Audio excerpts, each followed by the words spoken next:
Welcome, my good friends. I am against my better judgment making a YouTube video or joining the YouTube scene or whatever you want to call it. I am just going to be talking today about protesting. Um, the reason why I'm talking about it is because I did research on it and I am no longer a grad student, but I just don't want my research to go in vain. No, in all seriousness, I do think it is a serious issue for people who either like on the left, on the post left, for socialists, even like the libs, you got to hear this too. Even conservatives, you all got to hear it. I'm just kidding. Nothing I say is going to be like super important, but if you feel like listening to me, stick around. So basically, after this summer, we saw a lot of protests, or we at least had a discussion about protests. And part of this was due to the killing of George Floyd and the Black Lives Matter protests, and the movement really kind of took off in the mainstream. So we were seeing, major corporate actors getting very involved in the movement.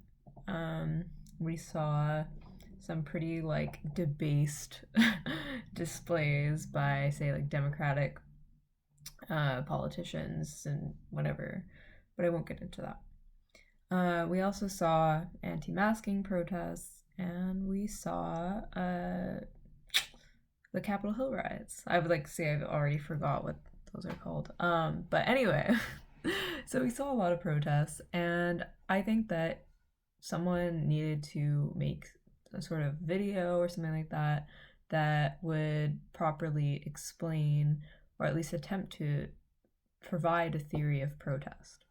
So in my research, that's basically what I did, was providing a theory of protest. And I don't know if it's like, honestly, like it's not super original. I drew on people like Lenin, on post-colonial theorists like Ranaji Guha, and I also looked at the 2011 Arab Spring protests.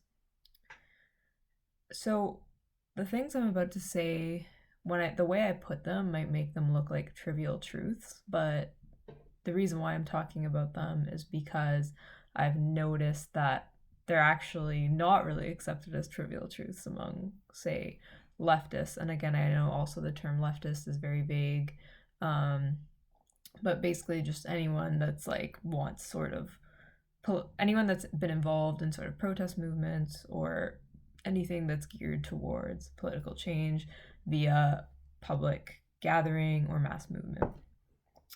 So when you have a protest, you're basically like, protests typically have an underlying ideology or worldview, or at least they should. Sometimes the ideology is very broad. So, for instance, these anti-mask protests brought a lot of different people, different kinds of whatever, like conspiracy theorists, different kinds of, maybe people frustrated about their jobs. We don't know the full makeup. Similarly, with Black Lives Matter protests, I'm sure there were revolutionary communists, there were anarchists, but there were probably also just like liberals. And there were probably also some like hooligans that just wanted to jump in for something to do. Maybe they were just adventurous. I personally saw a lot of that where I'm at. So again, the makeup of these protests are always going to be diverse unless it's a very ideologically narrow sort of thing. But that's going to be the problem that I'm going to discuss. So the broader that protests are, the sort of more easily protests can get co-opted or subsumed.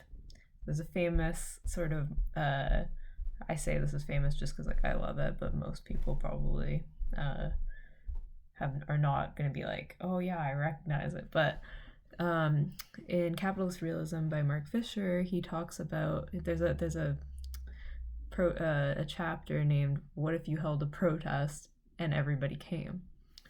And he talks about how like even anti-capitalism can be subsumed by capitalism.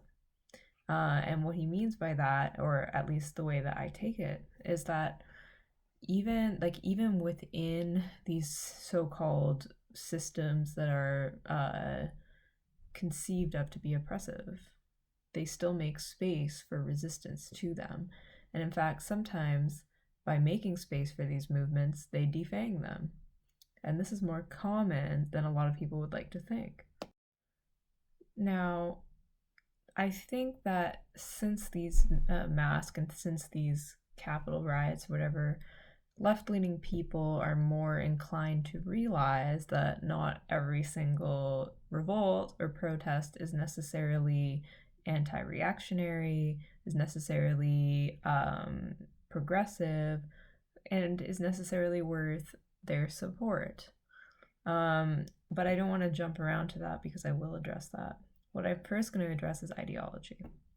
So ideology, it factors into protest because ideology is a way of rationalizing our relationship to the world. So if I have, let's say I have a socialist worldview, then my goal as a socialist spreading socialist ideology is to explain to people why their hardships or how their hardships connect to capitalism being in place and how their experiences are similar to each other because we all live under the same political system and we have the same, again, you're going to be, obviously it's going to vary, but like people who are like within a certain class bracket or whatever will have the same sort of or related similar relationships to production and similar hardships as a result.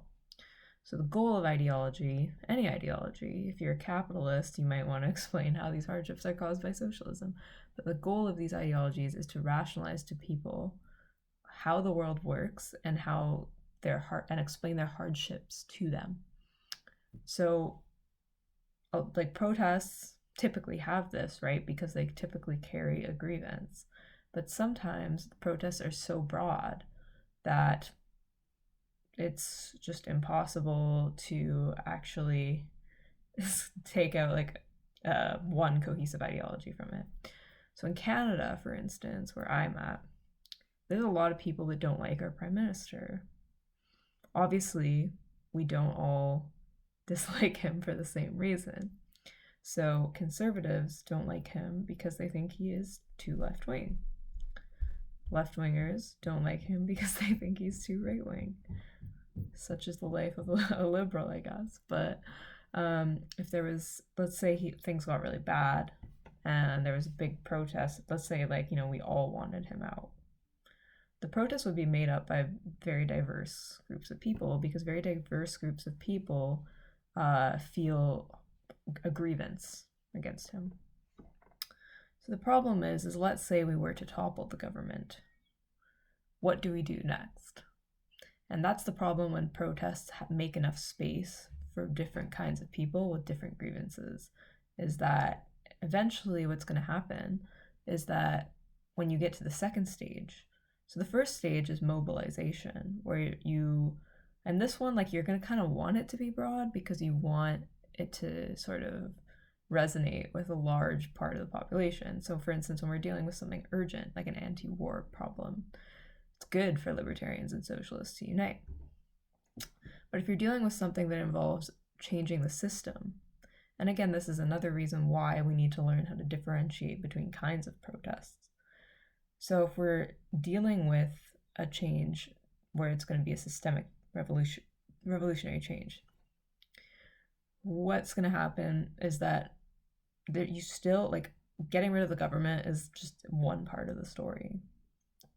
So whoever is going to be the best backed, the best materially backed, and whoever's ideology is more familiar to people or closer to the status quo has a way better chance of being, first of all, being received, and the material power that they have makes them more able to succeed in forming the new society. So if you're an unorganized movement, it doesn't really matter if you're able to get people out onto the street for a revolution, if you don't have a blueprint and an organization to carry that blueprint out. So that is something very important to consider, especially when we're considering co-optation and subsuming these initially radical movements into the liberal sphere or into the status quo. And so how do you avoid that? Well, again, you need to have a sort of narrow set of demands and a sort of cohesive ideology and a plan. And so this brings me to what Lenin called spontaneity. So Lenin said that spontaneity is consciousness in embryo, which means like it's not bad. Like it's good to sort of gauge revolutionary sentiment, or at least pre-revolutionary sentiment, if that's what your goal is, to have a revolution. It's good to it kind of is almost informational in a way. You see how many people have a grievance against the current system, but that is not the full picture. That's why Lenin calls it embryonic consciousness, because again, that shows a sort of early stage, but it does not create a game plan, so to speak.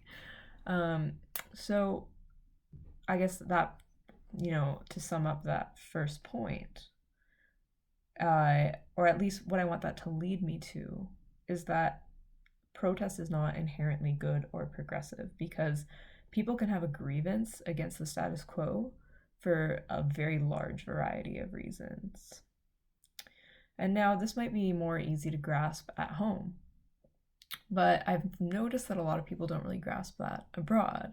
So if we see mass protests in places like Belarus, Russia, Hong Kong, protests against, to be frank, the enemies of our global hegemon, the United States.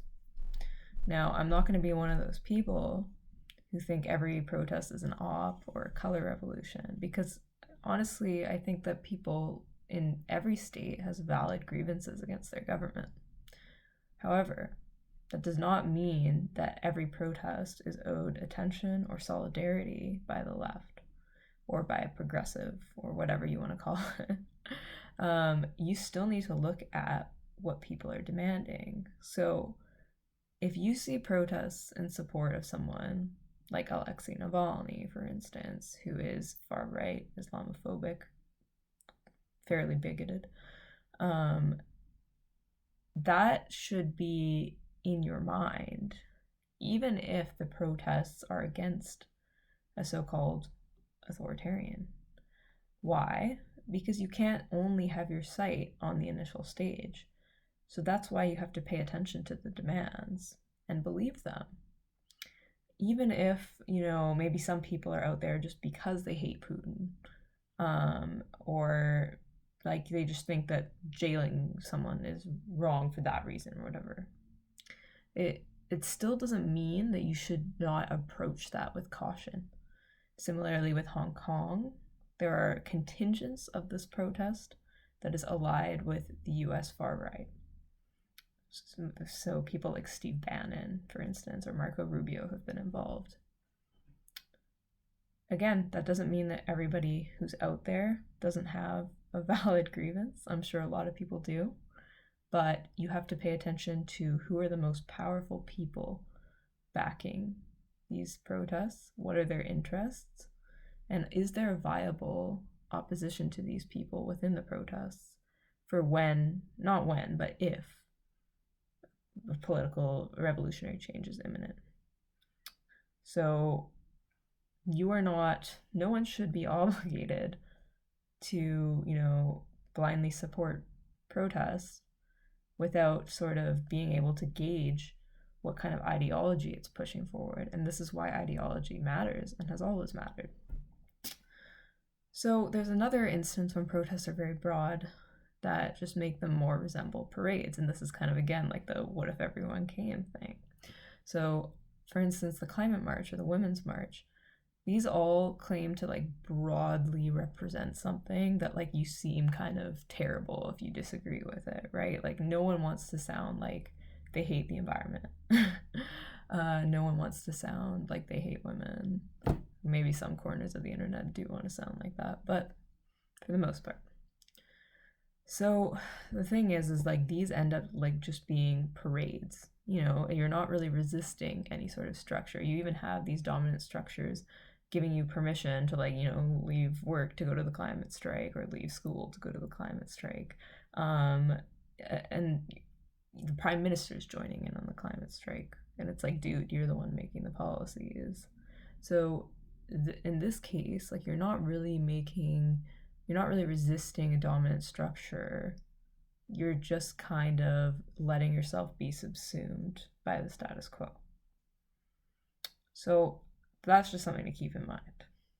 Again, I'm like, no hate to people who show up to these things and have genuine grievances, but I encourage people to look beyond the day of the protest, or even, days after it, and to think about what kind of blueprint you're actually offering and what kind of ideology you're offering to the people. Now, that would also include, again, avoiding fetishizing or romanticizing anyone with a witty sign, because you don't know, or I mean, some of us do know what these people are standing for. There have been romanticization of revolutionaries in Syria who have been, having genocidal ideologies against Christians. Again, that doesn't mean that everyone that took part in the revolution or the protest had these ideas, but the ones with a lot of power and material backing, including $1 billion from the US to an Al-Qaeda affiliate in Syria, matters, because people who are progressive are not getting this kind of backing. And so that's what you have to pay attention to when you're observing attempted political change. The last thing I want to say is that a lot of movements purport to represent the interests and to represent people who come from marginalized groups. Sometimes they do, sometimes they don't. Sometimes they represent contingents of marginalized groups and not others. So when people critique movements, I strongly encourage people to avoid thinking that a critique of movements that purport to represent a group of people means that one does not care about that group of people that the movement is purporting to represent. I think everyone should care about the well-being of people who are in, say, Hong Kong, who are experiencing, high rates of poverty and unemployment. People have a right to be upset. Similarly, people have valid grievances against all kinds of things, and we should take that seriously.